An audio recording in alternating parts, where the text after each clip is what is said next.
How does one become the Lord of Frenzied Flame? We thought we understood this process. You have to accept the flame, be taken in the grasp of the three fingers, and allow it to flow through every fiber of your being. You cannot accept this gift while armored, lest you end up like the festering fingerprint Vike, touched by madness, but incapable of wielding it to its true potential. Heed the words of Shabriri and your finger maiden, and you can burn the world to the ground, cleansing the land of all. However, it seems this is not the only path to lordship. While exploring the land of shadow, we can find our way to a place that has not only been touched by the frenzied flame, it has succumbed to it entirely. The eyes of animals are glowing yellow. Strange creatures with heads of swollen grapes roam the swamp. And just off in the distance lies a manor, where another touched by the flame lives in complete agony. Today, we will be exploring the Abyssal Woods and the man who resides in this place, the sage known as Midra. Welcome back to Elden Lore, our weekly series diving into the lore of the people, places, and bosses of the Land of Shadows. Whether this is your first time finding the channel or you're a long-time subscriber, thank you for sharing some of your day with us. If you end up digging our content, please consider subscribing, as we plan on thoroughly exploring every inch of Shadow of the Erdtree, and we're always willing to take commenter suggestions for lore topics. We also have a Discord where you can hang out with other FromSoft fans and talk about your favorite games and theories. Whether you subscribe or not, your viewership is always enough for us, and with that said, let's get back to the story at hand. In order to reach the Abyssal Woods, we need to pass through the Darklight Catacombs, an area hidden away below the Shadow Keep. While this area is associated with Mesmer and the horrific atrocities he's committed against the Hornsent, once we reach the end of this place, we're challenged by Jori, the Elder Inquisitor, and a Hornsent. It seems as though both parties had a vested interest in no one new exploring this tainted land, far below the keep. Once we make our way past this last line of defense between the outside world and the Abyssal Woods, we begin exploring the area. But there's a hiccup. Torrent is too scared to meet our call, and he refuses to join us as we explore these woods. A strange occurrence to be sure, but we've only scratched the surface of what makes this place so terribly wrong. As we explore, we find more Inquisitors patrolling the place, as well as animals with eyes of frenzy. They don't attack us on sight, but the fact that they're going about their day-to-day while afflicted with the flame is concerning, to say the least. The closer we get to the manse at the edge of the woods, the more dangerous the road becomes. Along the path we see these hideous monsters, with heads like so many ripened Shabriri grapes, and should we engage them in battle, we quickly learn they're immune to our attacks. Their eyes emit madness, and they carry a staff in one hand, which can be used to ensnare us, draining our life through the power of the frenzied flame. If we knock their attack away at the right moment, we can counter, making it possible to kill these things, and one of them will drop the Aged One's exaltation. This item is described as a talisman depicting the exaltation of the aging untouchable, whose head resembles a sprig of ripe grapes. Raises attack power when madness is triggered in the vicinity. Gift your madness to our Lord. Bless our brethren with grapes. Take care that they fully ripen. This tells us what these creatures are, the aging untouchables, and their heads truly are large ripened grapes. Given how long these things must have been down here, I think it's fair to assume that this is the fate of any who succumb to madness and are unable to become the new Lord. Eventually, the grapes envelop their very being. We can tell these enemies are just around the corner whenever we pick up a winter lanternfly, a winged insect carrying a dangling frenzied flame grape, material used for crafting items, flies lazily around the abyssal forest, said to be heralds of the aging untouchable. On seeing these, the wise know to stay well clear of that place. Their description tells us the wise know to stay clear of these flies, but I'd argue everyone, at this point, knows to stay clear of the woods in general. When we reach the manse off in the distance, We learn that its owner's name is Midra.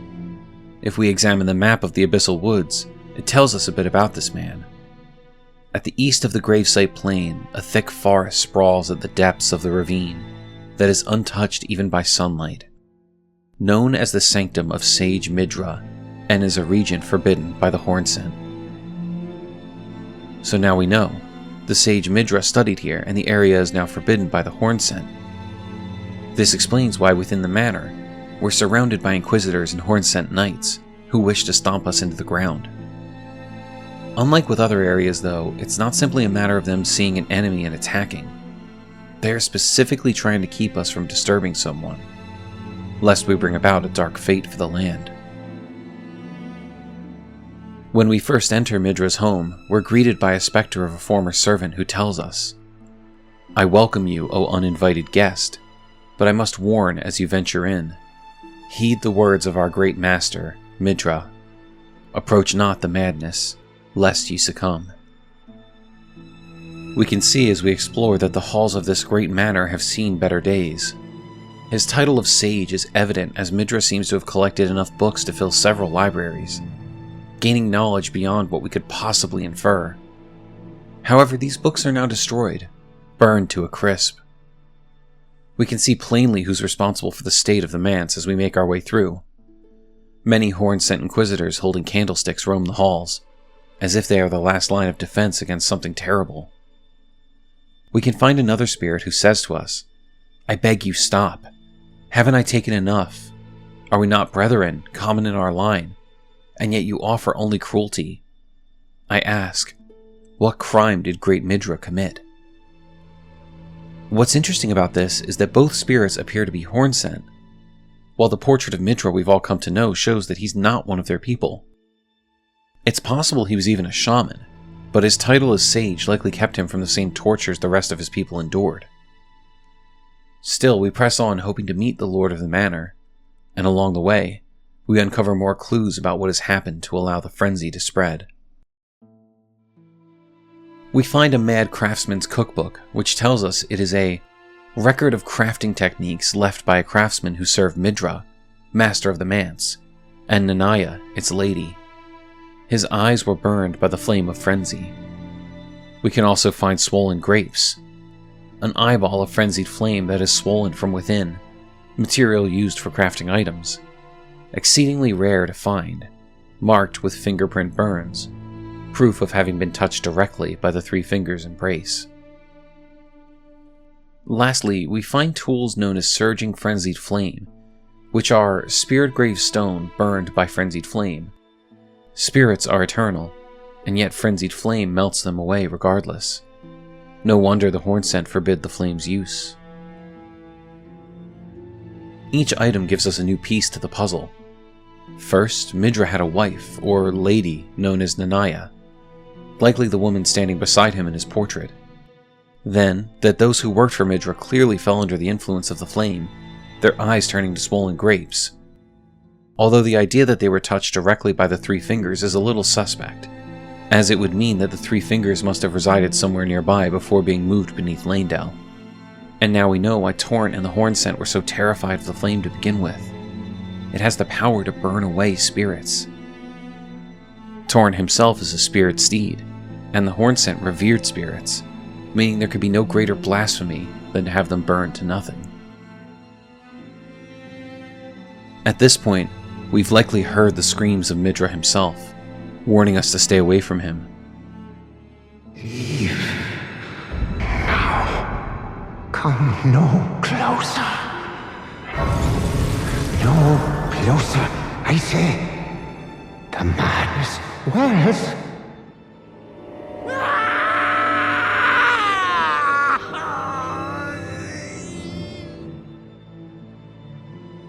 Our Tarnish knows better, though. This man is yet another enemy to fall at our blade, and we make our way to him, as he admonishes us for approaching. The depths of your foolishness! This weakened form is easy enough for us to fell, but after we do, the true battle begins.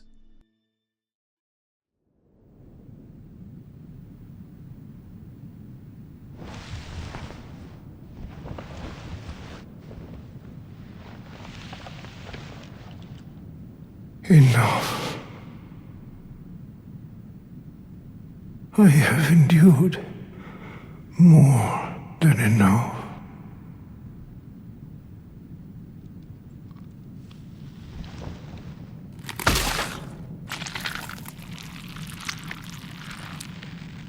I ask you forgive me, dearest Nanaya.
Midra, upon removing the weapon holding him to the ground from his very head, has become a lord of frenzied flame, though an incomplete one, and he's ready to wield the full might of the flame against us.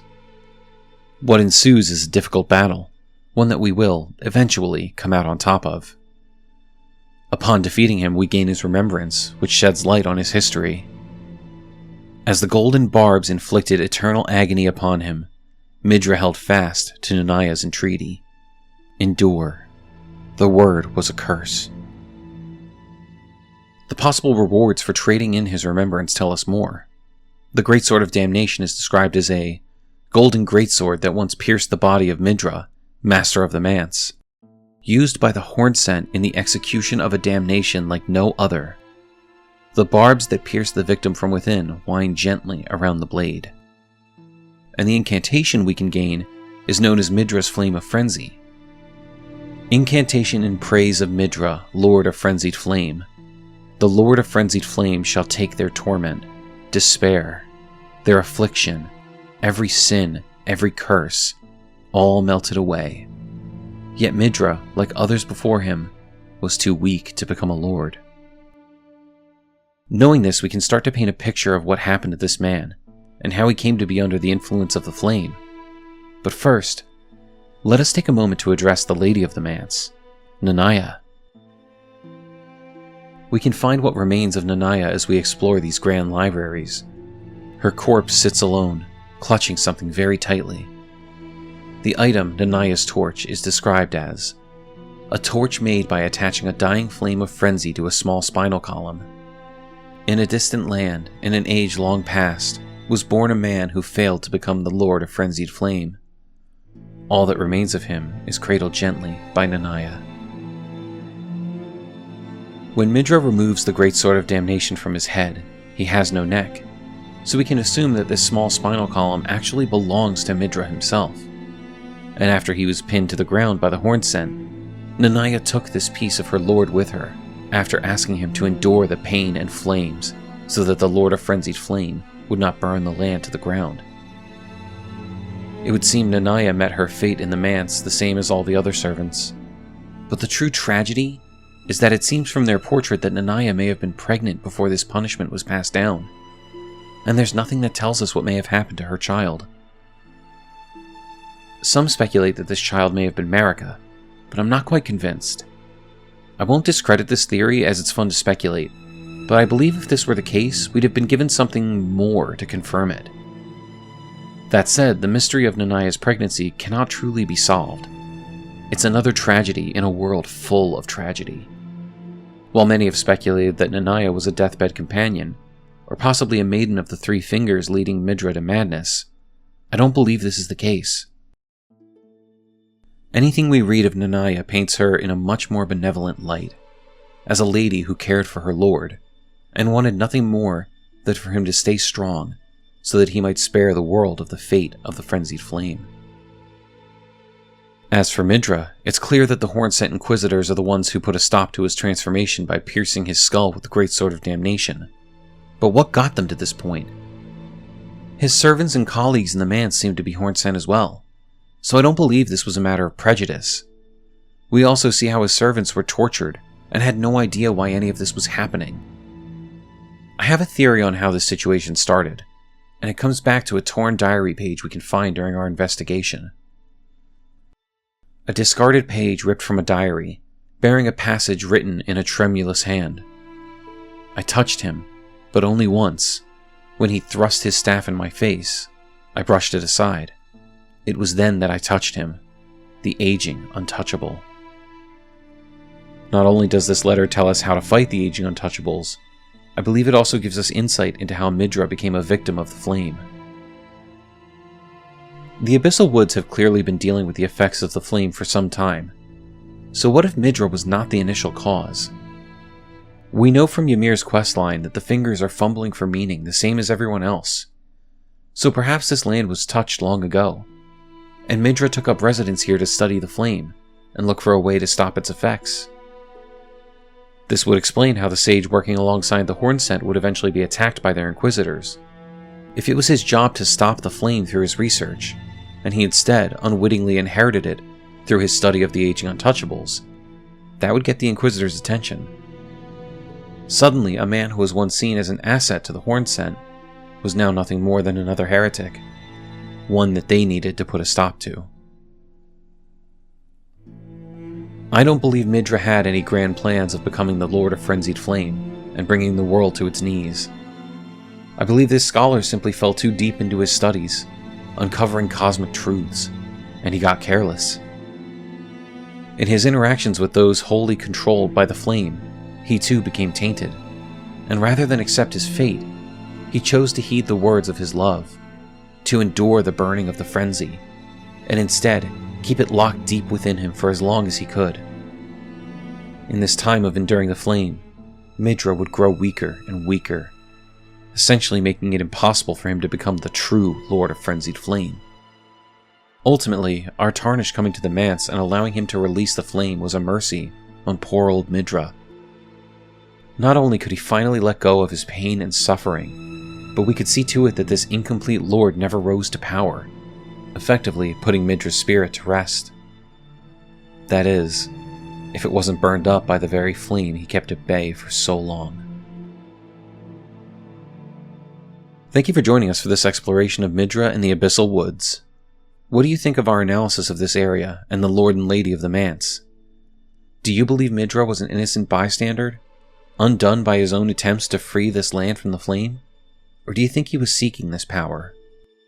Was Nanaya truly a lady of good standing with a caring heart for her lord, or do you believe she had darker intentions?